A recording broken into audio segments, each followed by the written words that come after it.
दोस्तों, प्रशांत किशोर ने एक बात कहा है कल। नीतीश कुमार को इलाज की जरूरत है।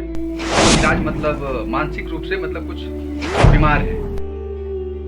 अब किस लिए कहा है प्रशांत किशोर, ये समझने वाली बात है।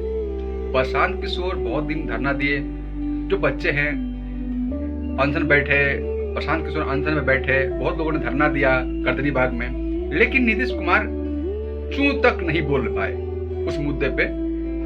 तो कहीं ना कहीं इसीलिए प्रशांत किशोर ने बोला है कि नीतीश कुमार को कहीं ना कहीं एक चेकअप लेना चाहिए। जो भी उनके लोग हैं चेकअप करवाएं और जनता के सामने उनका मेडिकल सर्टिफिकेट रखें कि क्या मानसिक रूप से सही है बिहार को चलाने के लिए या नहीं है। कहीं ना कहीं बड़ा एक आरोप है और प्रशांत किशोर चाहते हैं कि मुख्यमंत्री जो बने अब नेक्स्ट टाइम में तो अच्छा बने, उसका मेडिकल अच्छा हो, उसका दिमाग का संतुलन जो है अच्छा हो, ऐसा उनका लग रहा है, कहना है। बाकी आप लोग इस बात पे क्या सोचते हो कमेंट करके बता सकते हो। अगर चैनल पे नए हो तो चैनल को सब्सक्राइब कर सकते हो। धन्यवाद, नमस्कार। आप देख रहे हैं अर्जुन भोजपुरिया 95 को।